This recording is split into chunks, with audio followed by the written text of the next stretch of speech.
What the?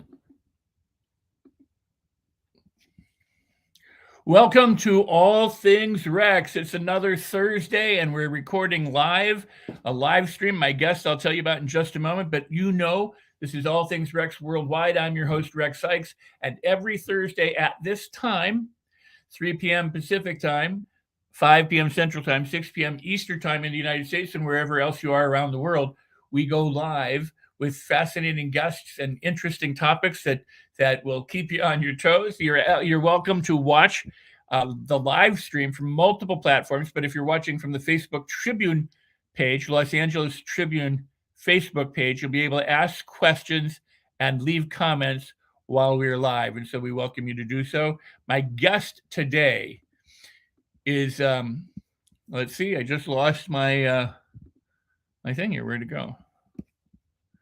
So I apologize. I've got another window up, but hopefully this will open up and we'll be ready. My guest today is an important guest, and I've been looking forward to this show since we decided to do it. When I asked, and it is Justine Nunn, and Justine Nunn is the partner of the late Alex Flynn. Alex was an extreme adventure athlete and speaker who previously was featured on All Things Rex. In fact, he was my third guest on the show of at that time last summer when the show started on the Tribune, and Alex just is an amazing person who was doing all sorts of physical challenges, and I got to know him from the show. We stayed in touch on Clubhouse and on Instagram in different ways, and I was so pleased to have been connected with this man. He was diagnosed with Parkinson's at the age of 36, and while attempting to put Parkinson's on the top of the world, he planned to climb Mount Everest next year. He lost his life during a practice run, essentially descending Mira Peak on the 5th of November in 2021. But his story doesn't end here.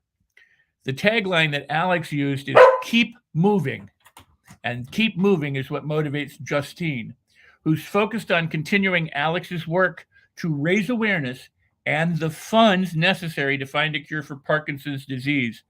She's leading the charity, which is Parkinson's Me. And we'll have all this information up later, but Parkinson's Me, which directs all the funding and supports families. So she's going to be talking with us from the family's perspective, what it's like living with someone with Parkinson's.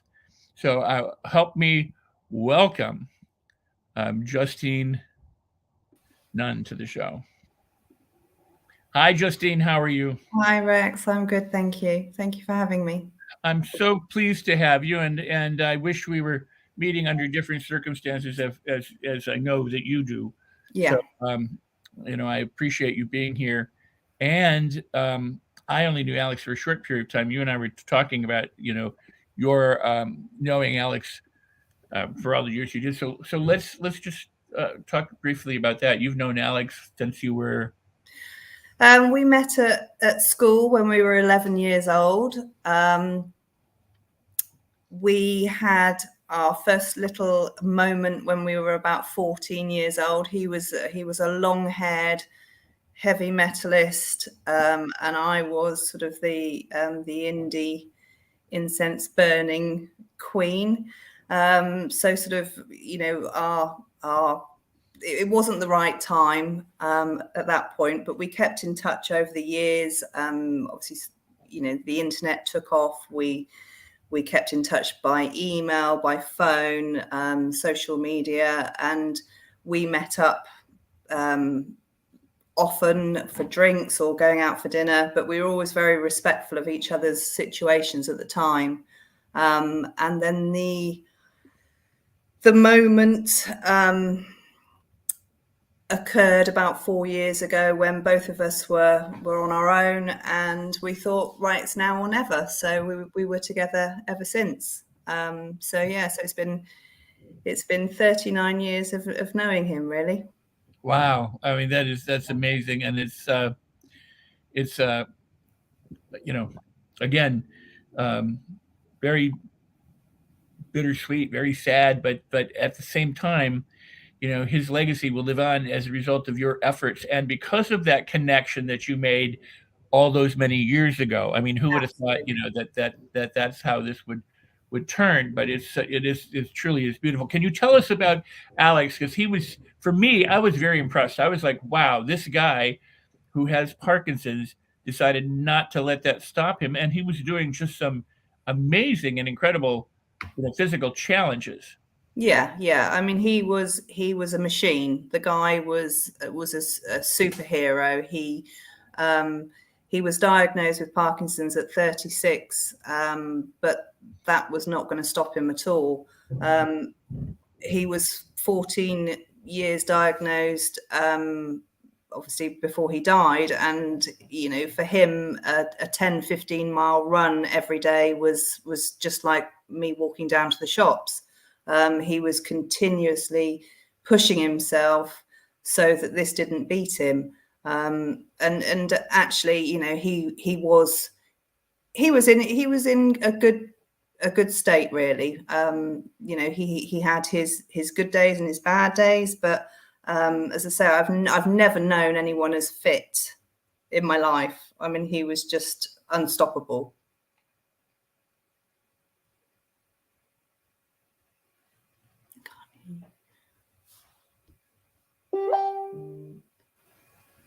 I can't hear you. Sorry. Sorry. He would talk, I think, on the show, as well as some of their private conversations, about just the difficulty it was to get out of bed and stand on the floor. Yeah. What it was like for that. Can you kind of tell us how Parkinson's affects a person? Yeah, I mean, everybody's journey with Parkinson's is very different. It's such a wide spectrum. Alex, he would have difficulty getting out of bed. He would have difficulty sort of getting dressed. He was slowing down a little bit, but as soon as he sort of exercised, he was absolutely fine. He used to love cooking, but he wasn't really able to use a knife, because it was a bit like the Swiss chef off of the Muppet Show. I mean, it was a dangerous encounter. So for him, cooking was more dangerous than sort of running across a desert. So yeah, he did have stages where he would freeze, but with the exercise, it sort of eased the symptoms, really. Wow. Well, he was challenging himself, by doing these marathons. And I mean, he said, oh, I did this, push-up competition, like the goal was to 5,000 some odd push-ups. He said, and I blew my shoulder at like 3,900 or something. I'm like, I mean, if I can do 10 push-ups, I'm a happy guy. Yeah. I'd say he was an absolute machine. I don't know, he was quite a, obviously he was a thin guy. To look at him, you wouldn't think he was capable of the stuff that he actually did. I mean, he put everybody to shame in the gym, and he'd be in there for hours and hours, just continuously pushing himself. Well, this is what I really love, because my show and my work for 40 years has been about mindset and attitude, and becoming unstoppable, and not letting the things that would stop most people stop us. And so Alex was the third guest on my show, and he exemplified that. I mean, he not only didn't let it stop him, but he went above and beyond what most normal people would do. Yeah, I mean, I think when you've lived an experience of having a diagnosis and the effects that it has, he used to explain it like dropping a stone in water and the ripple effect of the water. He had it hard. He lost his he was a fully qualified lawyer. He was a commercial lawyer. He lost his job. He lost his family, and him trying to get an everyday job was near on impossible. And so that then has a bigger ripple effect. And so I think once you've been through that, and then you hear other people and they're going through exactly the same, he just wanted it to stop. He wanted for it to be a day where he could say, I used to have Parkinson's, as opposed to I have Parkinson's.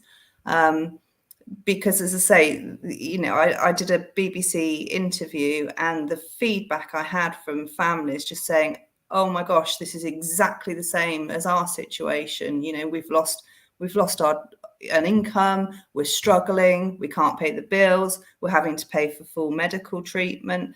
I mean, it's one of the biggest diseases in the world. You know, 1 in 15 people will be affected by this in their lifetime.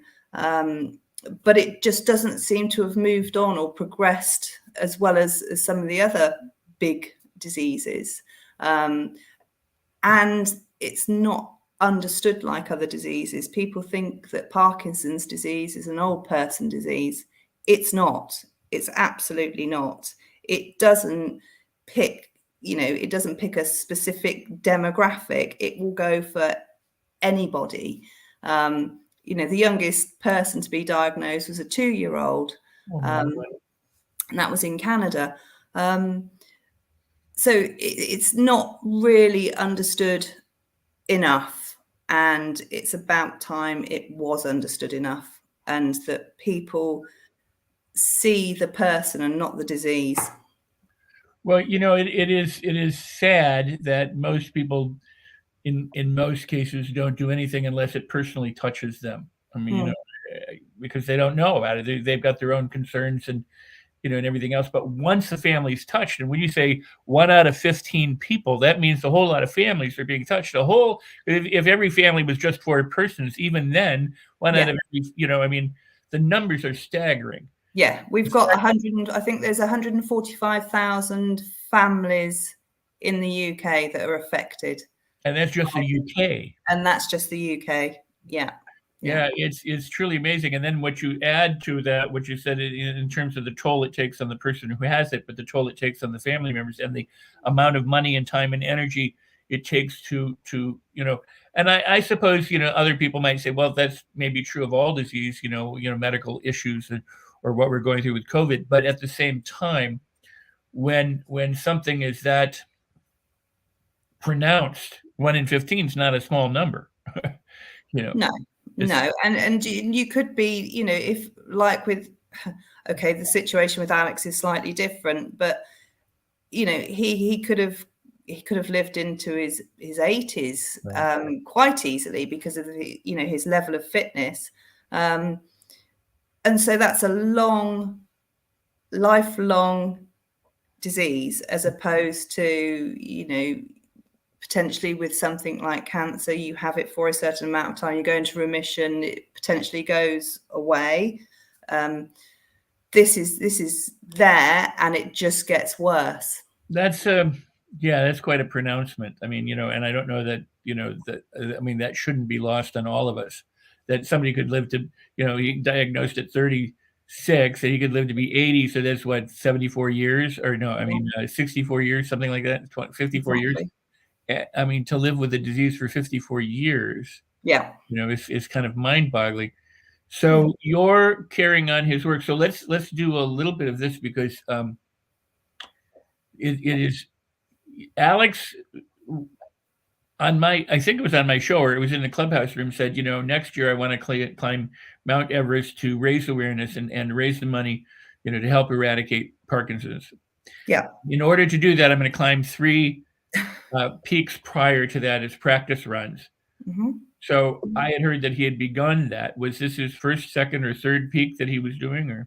He completed the first one. He climbed Mont Blanc in September. Absolutely no problem whatsoever. We then met at our house. We have a house in Italy where we spend a lot of time. Well, we spent a lot of time. his feet were completely battered. He'd lost all his toenails. He'd got ulcers all down his legs. He could hardly walk. So we had 3 weeks of really nice rest time. I say that, but he still went out for a 5K run pretty much every day. And then he went to Mirror Peak, and he was successful in summiting, and he came down to, I assume was sort of the base camp, and everything was fine. He had something to eat. I think it was a 2-day trek to the ground level, or he could get a helicopter down immediately. And he wanted to come down because he told us that he would be back and he'd phone us as soon as he was back, but there was no signal. Helicopter arrived, and he ran towards the helicopter and punched the air twice for sort of success, and he had a massive heart attack and died instantly. Oh my Lord. And he had altitude sickness, was the coroner's report. But it was very quick. He was there 1 minute and literally gone in a heartbeat. So yeah, he completed his second mountain. But the most important thing for us was that people knew how he died, because we didn't, he had such a high profile within the Parkinson's world. We didn't want people to think, this, oh my gosh, this incredibly, fit guy at the age of 49 has died of Parkinson's. He didn't die of Parkinson's. And that's really important, because we didn't want to frighten people. So he successfully did the summit, and then he came down. Did he climbed back down? He didn't take the helicopter down, or is that? No, he climbed back down to the base camp. So he'd done exactly what he said he was going to do, man of his word. And then I'm sorry, I didn't mean to cut you off. Yeah, and I think it was, I don't know what height it was. It was sort of the big sort of meeting point before people go up and come down, but it's still quite high up. Right. Yeah. And so he was going to take a helicopter from base camp down. Right down, yeah. And on the way to the helicopter, he had the heart attack, and they said it was altitude sickness. Yes. Which is what a lot of people, apparently people who climbed, that is one of the reasons why, people are still left on Everest. Yeah. I have a theory that I believe, it can't be proven. I believe that his Parkinson's medication masked the altitude sickness. I have just this feeling that, the first sign of altitude sickness is a headache. I've never known that guy to ever have a headache, regardless of whether he'd had a couple of drinks. No headache ever. The second one is his lack of appetite. Now, that man could eat. I've never known anybody to eat as much as he did. Even if he'd been, been poorly, he'd always want to eat. He was always refueling. And the third was the disorientation. Sometimes his drive, his absolute focus, you could say was slightly insane. So I can't, it can't be proven, but I believe that the Parkinson's medication masked. Wow. Well, I know my heart, as well as the hearts of all sorts of people from around the world, goes out to you and to his other family, his sons and his brothers and other friends, and just an amazing human being. And it doesn't make it any easier to say, well, he did die doing what he wanted to do and he loved, but not everybody can say that, and so it is. It is. The trouble was, he was so determined, and he understood what this does to families, to people, to, you know, it takes away your dignity, it takes away all the things that we take for granted.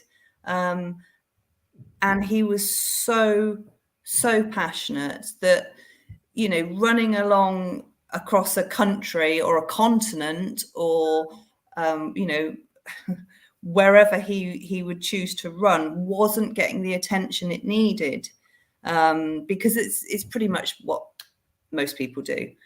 So he thought that to make more of a noise, he would go up as opposed to across. And I think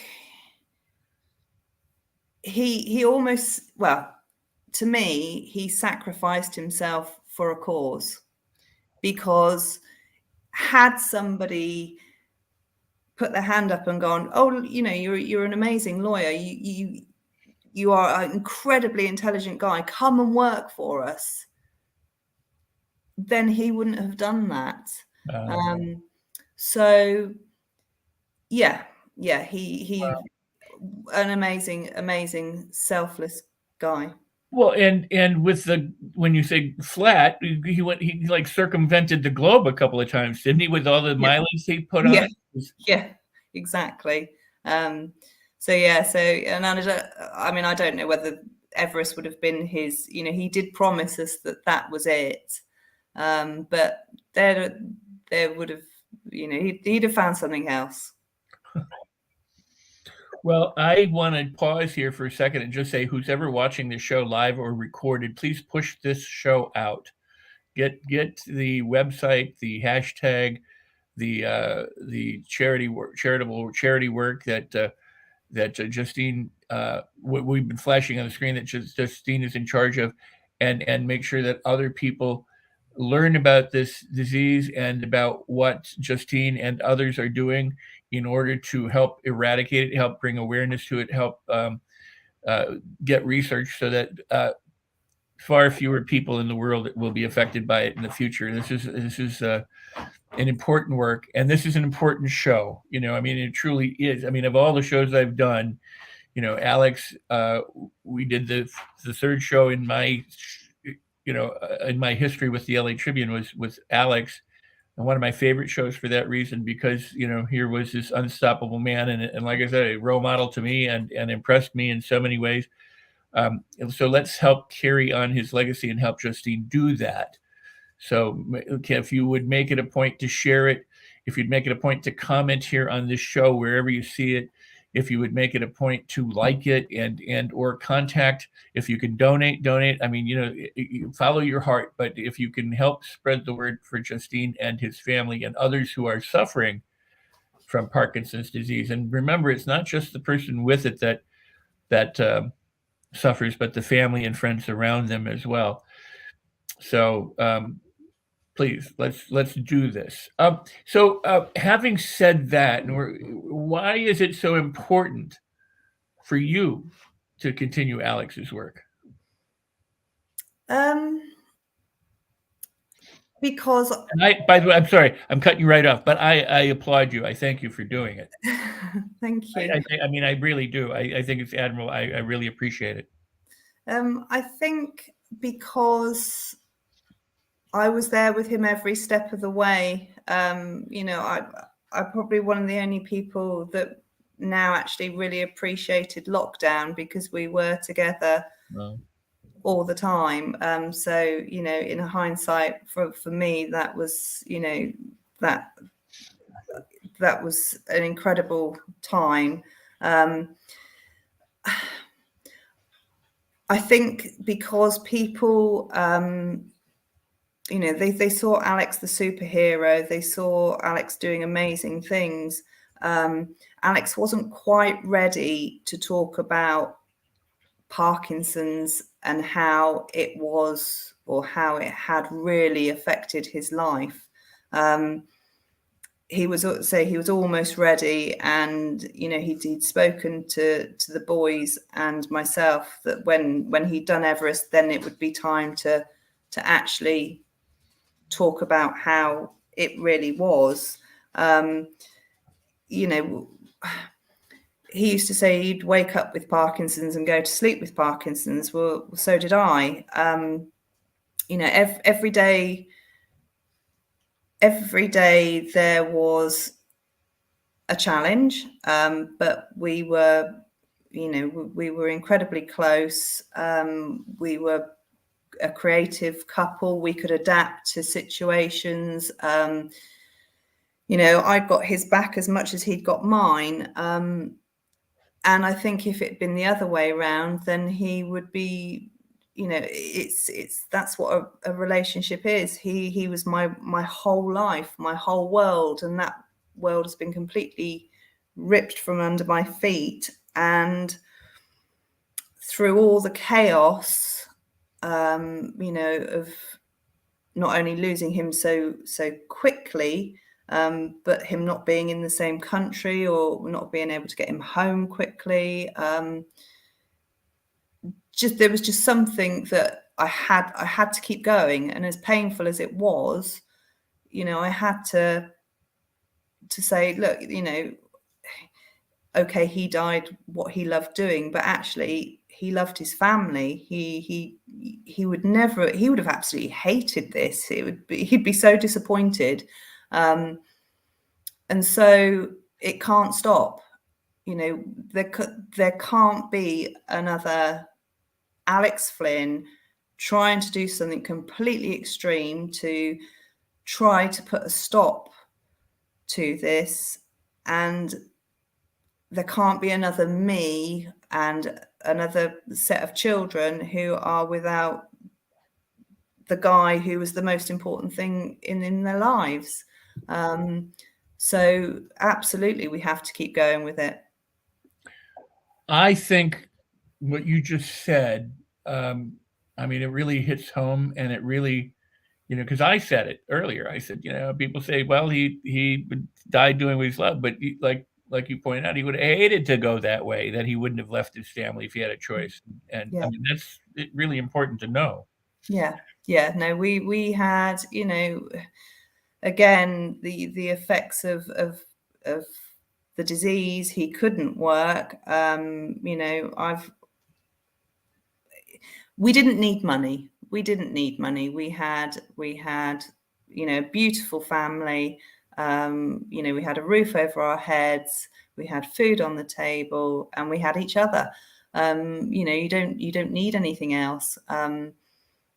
But yeah, he'd have been so disappointed, really disappointed.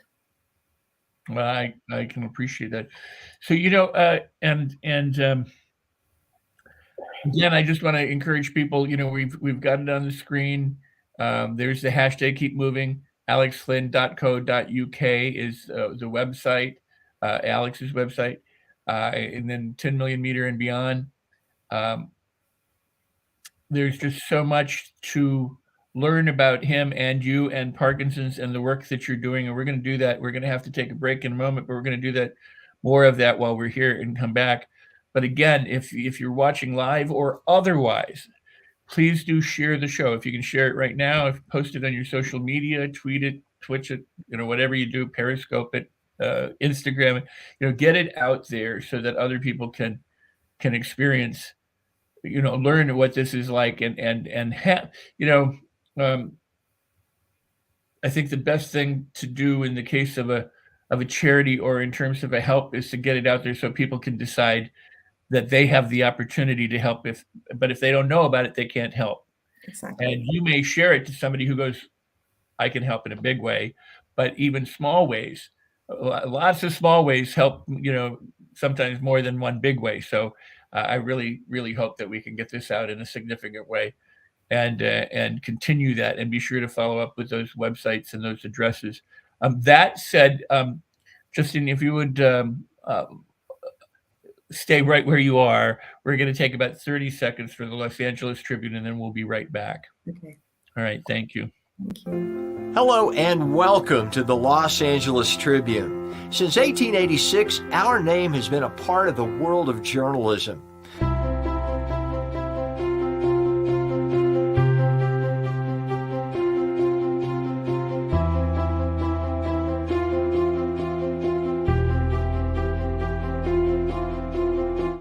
We have earned a reputation for being a publication that practices integrity, authenticity, and responsibility. For general inquiries, contact today. Thank you on behalf of the Los Angeles Tribune team. We're back. So I'm glad that we are.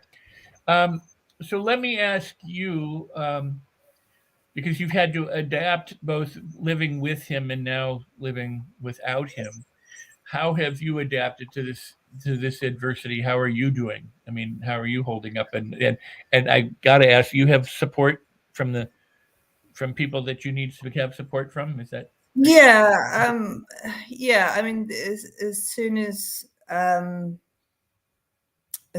we were told, or I was told, the family just all pulled in together. There was myself and two of his sons and my daughter, and the rest of the family just sort of literally held on to us, and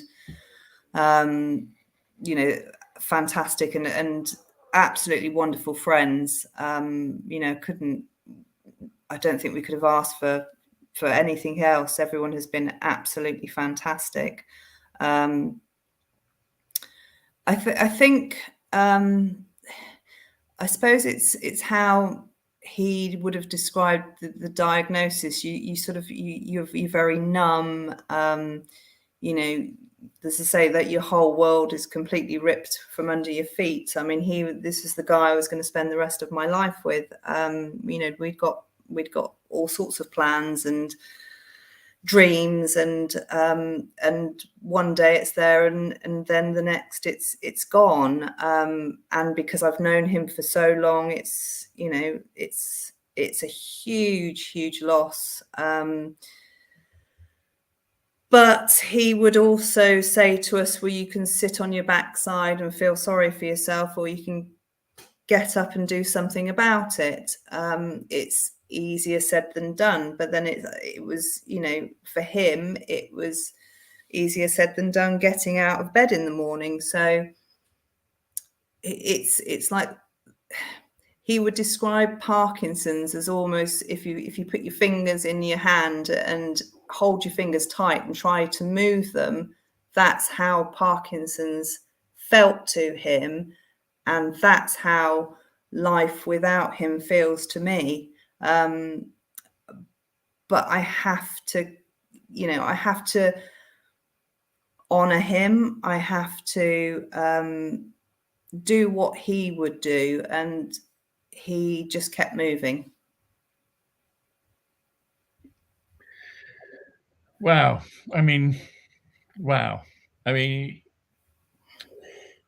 I guess, at best, you do what you have to do. Yeah, you do. You get up in the morning and you get dressed and you go for a walk, and then I sort of lose myself in trying to make this, or make his death seems like he's not just forgotten. He had a huge following, social media following, worldwide, media following. And it's, back in the old days where you have a traditional address book where you'd phone up your friends and family and tell them of death, this is completely all very, very new to me. I was always in the background. I was always the one making him cups of tea while he was climbing the stairs, or packing his bags for the next adventure, or making sure he was eating properly. So to be thrown into all of this is completely out of my comfort zone. And But again, I have to reflect it on, people who are living with this disease, that they are completely out of their comfort zone. They are in a world they don't know what's going to happen tomorrow. So he's in my head. He's just constantly in my head. And as long as as long as I can, that the world allows me to, I will continue doing what he was trying to do, but not quite as extreme. No, it's very admirable, and again, it for me, it exemplifies the mindset, the attitude, and the heart or spirit that that you and he embody in order to live with the disease, and then live with the aftermath of a disease, and with his death, and then continue to pursue, shining the light on the very thing that he was attempting to bring attention to. So Yeah. it is that mind and heart and spirit that's aligned. That I'm very. I hate to use the word impressed, but I'm impressed. Because it is no small thing, to have gone through any of this. And No. I know people suffer in a variety of ways around the world, and many people do. But we're talking with people here who have dealt with this for numerous years, and now continue to deal with it, and continue to want to do something about it, so that other people also have some relief, Yeah. ultimately. And Yeah. that's a really wonderful thing. Thank you. Have you undertaken any challenges or set any challenges for yourself? Yeah. So I think it was a couple of weeks after his death, we took part as a family and did a 5K challenge, which was the first for pretty much all of us. And Alex was supposed to be taking part in an event called Born Survivor in May of this year, with some guys he knew from the Marines. And obviously he's not going to be taking part, so I'm taking his place. I've never done anything like this in my life. So I'm again, it's him sat on my shoulder saying, "Come on, you can do this. What's the worst that could happen?" Well, the worst that could happen is I probably will end up having a heart attack and dying, but then we'd be exactly the same. But I've got to do it. Again, he would always say he was doing this to show others that potentially could only, their Everest could be just walking across a living room or putting on their shoes. So he understood everybody had their own challenge. And so this felt that this was the ultimate challenge for me to do. So yeah, I'm doing that in May. Well, congratulations. We should have you on the show I don't know whether it's before or after, but oh wow, that's amazing. But you said something really, really, really that just grabbed me just a moment ago, and that is that Alex did go to the extreme. He was going to mountaintops, and he was circumventing the world and doing all these extreme challenges. But for some people, in extreme challenges, getting out of their chair and getting across the room, going to the bathroom, putting on their socks, absolutely, whatever the illness. Just that, being able to do that is significant for some people. Yeah.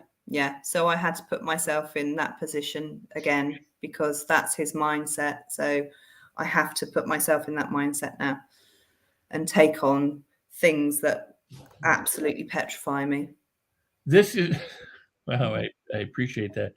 The thought just occurred to me, and we don't do enough. As people, we get caught up in politics and religion and all the distractions of the media and all these different kinds of things, and yet people are living, with either Parkinson's or other illnesses or other disabilities or something, and we just don't do enough. We're distracted by, movies and music and clothing and whether somebody said something right or wrong on television, and we get, and maybe that's our escape from all of the reality of the hardship that some people endure. But this, I hope that this really does bring awareness to the difficulty that so many people do face. And as the world ages, and Medicare, medical, the cost of medical care or assisted living or long-term care for people skyrockets out of control, the more likely, more and more people are going to face this, and more families are going to have hardship, and more people are going to lose whatever they have because they can't afford, so it's truly, more can be done. And so again, I just want to say thank you for what you're doing, and I really do appreciate that. And I want to thank Alex for what he was doing. And I, until I met Alex, I didn't know anything about it. I mean, I've heard of Parkinson's, I've had friends with it, but I didn't know much about it. So I've been undergoing an education today, as I did when I first met Alex. And so I really appreciate that, because it's touching me, and I hope it's touching everybody else. And again, I hope they share. I hope they push this out, and not just this show, because it's not about the show. It's about Justine and the work that she's carrying on, and the torch that she's carrying, and the website the charity that she's in charge of, and the hashtag, and Alex's website.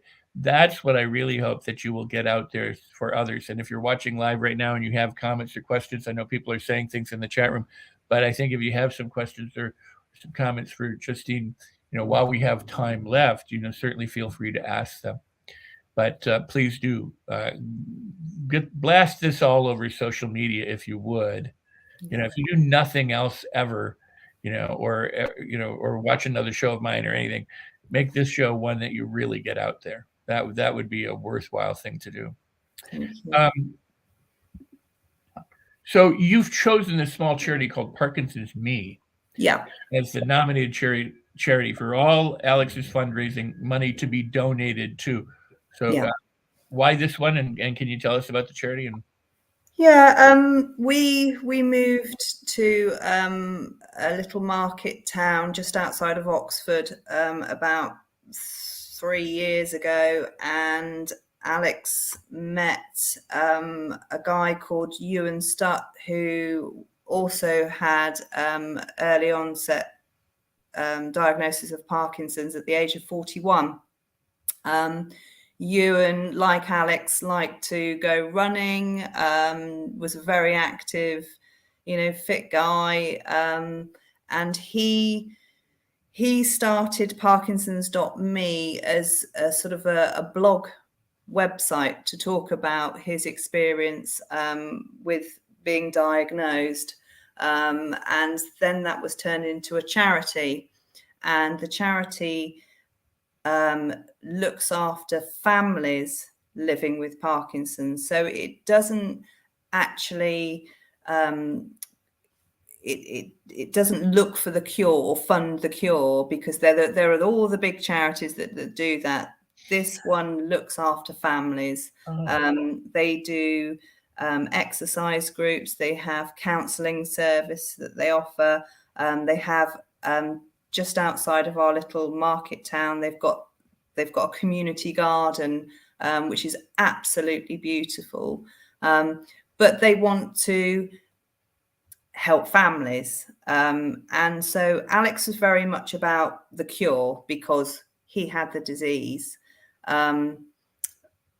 For us as a family, we're the family that are now left behind. And as I said, there are about 145,000 families in the UK living with this, and that ripple effect. So, as I say, the person who's actually got the disease potentially will lose their job. So that means the other person, the partner, potentially has to get another job. There could be a child carer in that family who has to care for the parents. So that child's not going to have, as much life as the normal sort of teenager. It's things like housing. There comes a point when, going upstairs is difficult. Not every house can afford to have adaptations. From an early planning stage of housing, these things need to be taken into consideration. They automatically look at somebody, or tick the boxes for equality and diversity, but we need to make a bigger noise about this from a family perspective, because it's the family that are equally not equally, obviously they haven't got the actual disease themselves, but they live with that disease day in, day out, and it has an enormous effect on people, which is something that Alex was almost ready to start talking about. But as I say, you saw this superhero, but behind the scenes, nobody saw the family, nobody saw what goes on a daily basis. The medication, making sure the medication is taken, making sure that the diet is right, lack of sleep at night, it has an impact. Not being able to do day-to-day things, as I say, that people take for granted, that then becomes somebody else's responsibility. And there are fantastic days. We could laugh with this. You'd be our funny friend in the room, but it could also be a nightmare. As I say, night terrors are just absolutely horrendous. So there's lots and lots of things that happen, but we dealt with it. We were lucky, but others might not be. Well, that's, again, you bring up so many things that I don't think, the average person even considers, maybe not even governments consider. I mean, when you think about it, in the old days, one person could have a job and they could support a family, and they could have a house and a TV, and they could do all this, go to the 40s or 50s or 60s or something like that. And all that's changed. Then it became a two-person income in the house, and then it became a two-person multiple job income, because not everybody has a full-time job. Now, even less likely that people have, especially in the United States right now. I don't know how it is in the UK, but right now more and more people are getting part-time jobs because people don't want to pay any of the retirement or any of the perks or any of the benefits. So just having, so if one person has the disease and that takes them out of income, and then there's children and or other people who need support, the toll on society too, in terms of the cost of, people not being able to create a livelihood or care for their own or whatever, also is impacted now. And then the other thing, what you've been talking about, that really struck me, is that if 1 in 15 people are going to be diagnosed with Parkinson's, that means that somebody's being diagnosed with Parkinson's every few minutes, essentially. I mean, this is not something that is, it's happening on a daily basis. So people are encountering this, every day somewhere in the world, and multiple times during the day, someone is coming up with this particular thing. So I do really think the idea that you have a charity that is going to help the people, the family, is really, because I can only imagine that people who work in the healthcare industry, who see people in all manners of distress, physical, emotional, and mental, distress, realize that the physical, emotional, spiritual, psychological cost, that it takes, but also the enormity of the cost it takes on the family and the relatives and the friends and the support system. I mean, because they're in those trenches every day too, dealing with family members who have to, care for their loved ones. I mean, so it is a really far-reaching thing that we probably don't really ever think to stop and calculate and go, oh my God, what about the children? What about the family? So. Yeah, no, it's huge. It's absolutely huge. And even, I mean, this is not something that you choose to have, or it it picks whoever it wants to.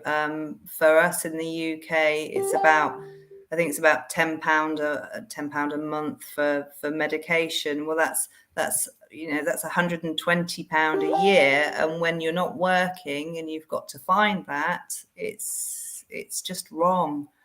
It really is wrong. So even those sorts of little changes. The other one that used to amaze me was that even in the hospitals or the doctors, they would always make appointments in the morning for a specialist.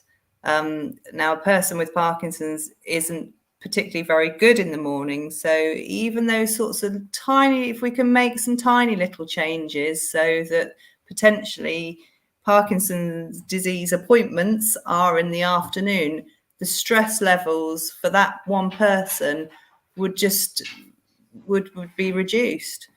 And stress is a massive negative with people with Parkinson's disease, because it's not good.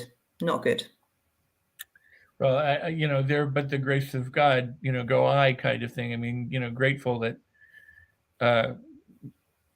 because there are so many who suffer. I wanted to ask you, but I don't know if I want to ask you what Alex taught you, or rather what you've learned from Alex, because there's just so much. And yeah. I mean, he talked for England, as the saying goes. I think the thing that he has taught me is to face fear and not be afraid of facing fear. This is the worst thing that's ever happened to me in my life. I cannot describe. Well, I think I described it as I'd almost climbed the mountain with him and then fallen from the top, and he died instantly, but I'm still alive. But I have to face all these fears, and I have to do it on my own now. He's not here. He's not here to have my back as such. And he's also taught me to just live each day. Live each day as if it's your last. Well, yeah, again, that's easier said than done, because he's not here to see what the effect of not having him here is. But I have to keep moving, and that's exactly what he'd be doing. Just keep moving, one foot in front of the other. That's all you can do. And again, that is the hashtag. That is the hashtag. Yeah. The hashtag, keep moving. What about, some of the prominent people who've had Parkinson's, like Michael J. Fox, or, I mean, these, they're part of the big push to find, a cure for the disease. Yeah. Where Alex and you are the pushes to support the families and help. Absolutely. I mean, it's the same with all big charities. They get a big celebrity, then they're well on their way. There are the charities, obviously, that do help families, but this is Parkinson's.me is run by volunteers. They haven't got a big office. They haven't got big logos and TV commercials. They just literally, the money just goes into families, and it's asking, instead of dictating what they need, is us asking them, just tell us what you need. What will make your life a little bit easier. And I asked this of a friend of Alex's who was diagnosed with Parkinson's at 7 years old. He's now in his 50s. And I said to him, what if there was something, what would it be? And he said all he wanted was a really nice, trendy cup to put his tea in, because he can make a cup of tea, but he has to put a lid on it to carry it to the living room, because otherwise he spills it. And he said the hospital had given him like a horrible sort of baby beaker. And he said that his dignity just completely went with that. All he wanted was a nice cup with a lid on. And that would have been, and that's one family that it's just making it a little bit easier. So as I say, the difference is we are going to be asking families, what do you want? What do you need? How can we help you?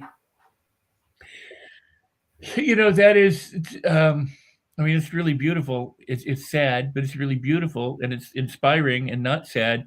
That somebody who's had a disease, you said he was 57 now? He's in his 50s, but he was diagnosed at 7 years old. So he's had it maybe close to 50 years. Yeah. And you go, what do you need? And he goes, I'd like a nice cup. Yeah. I mean, everything else is like cool, but I'd like a cup that I could carry my tea. Yeah. I mean, that, is amazing, because you're reaching out to somebody who could say, well, give me a new car. I mean, Yeah. I mean, with Alex, he struggled with his wallet.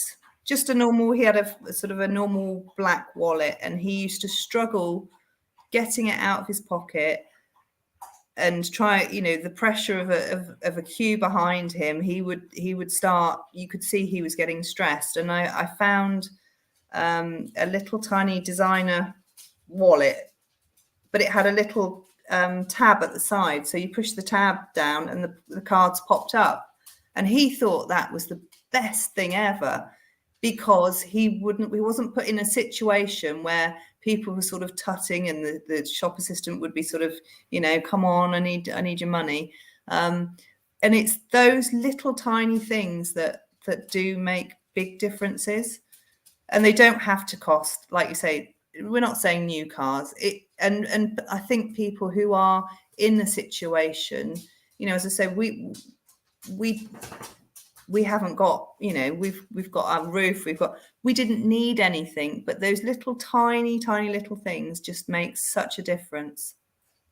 Well, I think, the other thing is just in listening to you describe both Alex and the wallet and the gentleman with the cup, hopefully makes all of us aware that we're in supermarkets or grocery stores or out in public, and you see somebody who's having some difficulty to cut them some slack, give them a break. We don't know what's going on with them. We don't know that they haven't been struggling with something for decades. Yeah. And that just opening their wallet can be a major accomplishment. If we're stressing them, it doesn't make it any easier.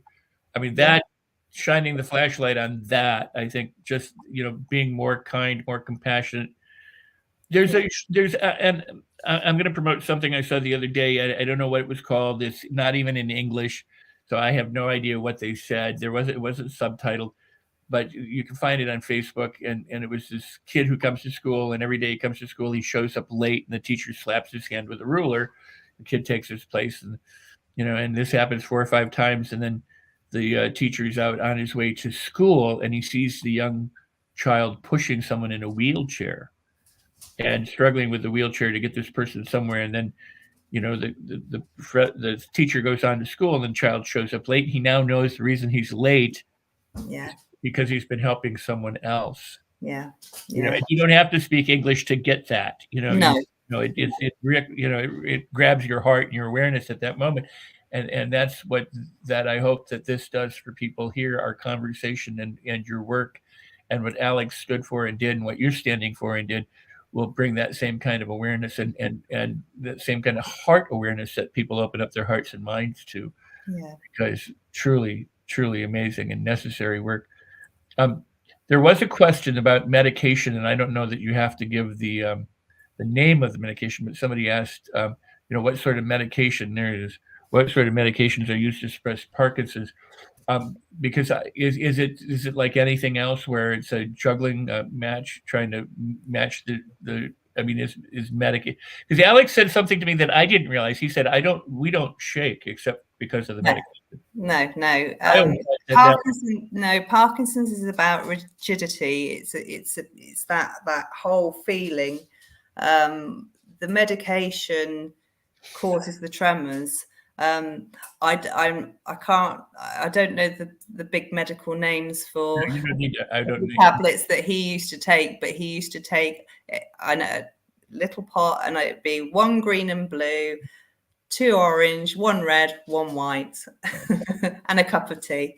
But then he would take those, he'd take the orange ones through the day. But I mean, he had a lot of, he had a really balanced diet. I made sure that everything was cooked from scratch, that he had his, all his vegetables.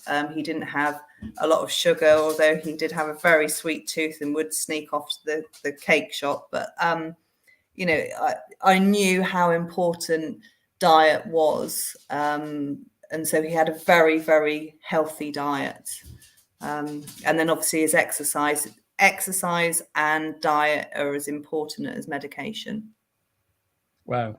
Well, I've got to say that I've so enjoyed having you here, and I wish we'd met under different circumstances.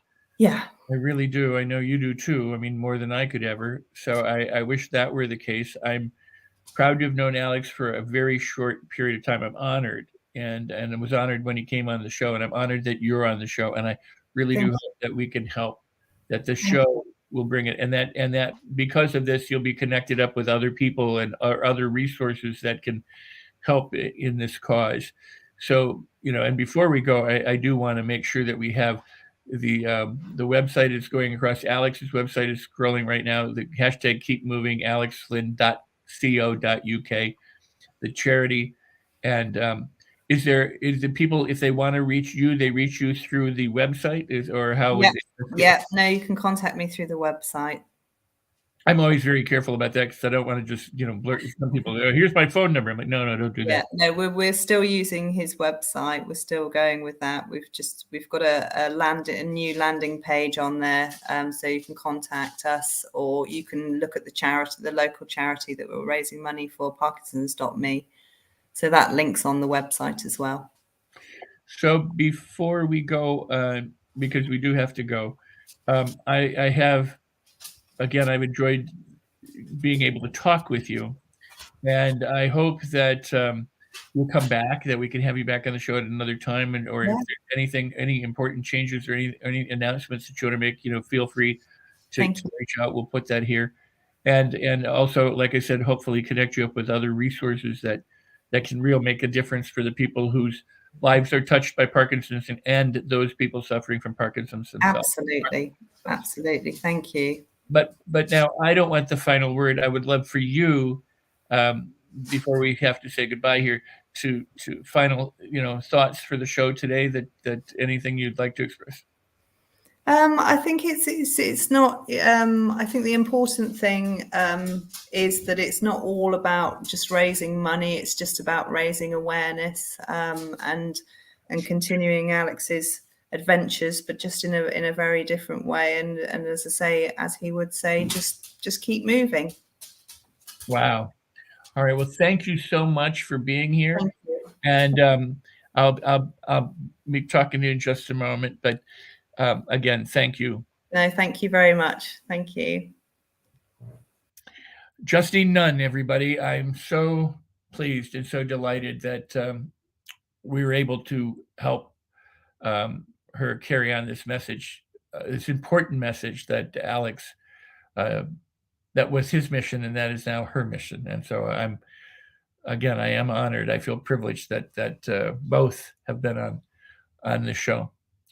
And I'll be feeling really honored and really privileged if you'll help share it and help get it out there and help get the word out and get the charity out there and get the hashtag out there. And however you have to do that, please do it. That would be great. So it's that time of the show where I say, next Thursday, we're going to have another show. And I've got an exciting guest coming up. And going to go back into the world of entertainment. In fact, it's one of my acting coaches who's written over 10 books, and he's going to be joining us. We've got a lot of really good guests coming up. So stay tuned every Thursday to All Things Rex Worldwide right here on the Los Angeles Tribune station. Tribune page. You can find it on Facebook, LinkedIn, Twitch, Twitter, Periscope, and on Roku TV, as well as other places. I want to thank the people, Ava and Shmiko, and the people in backstage who have been They do so much to make sure the show goes smoothly and wonderfully, and I appreciate that. So thank you and the team. Others who have been here at other times and are not necessarily here today or whatever, but thank you. I also want to tell you, because I do every week, people ask, about my book, Life on Your Terms, Create the Life You Want, by me. And when you purchase the book from Amazon, there it is. When you purchase that book from Amazon, the soft cover, the hardcover book, what I'm doing is I'm gifting you a training, an online training called the Mastery Loop, which is about how to master your mindset, master your emotions, master your behaviors, so that you can live a far better life. You can create the life that you want and get the kind of results that you want. So what you do is you go to my website. It should be there down below. It's rexsikes.com/book. You go there with your receipt code from Amazon. You put it in. The instructions are there at that website. And you'll get an absolutely free bonus training valued at $497 that can help you learn not only to master your mindset, your heart, your emotions, your behaviors, but other talents and skills that you would like to learn. So with that in mind, if you get the book, you get the training. So I want you to have that, and that's my gift to you. And as I say, as we close out the show, I want to thank you for being here. I want to thank you for your comments. I want to thank you for being in the chat room. I want to thank you for sharing, for liking, for engaging, and whatever you do. And I wish you a fabulous day and beyond. And remember, as I always say, if you consider everything a blessing, everything is a blessing. So go ahead and celebrate everything. I'm Rex Sikes. I'll see you next time.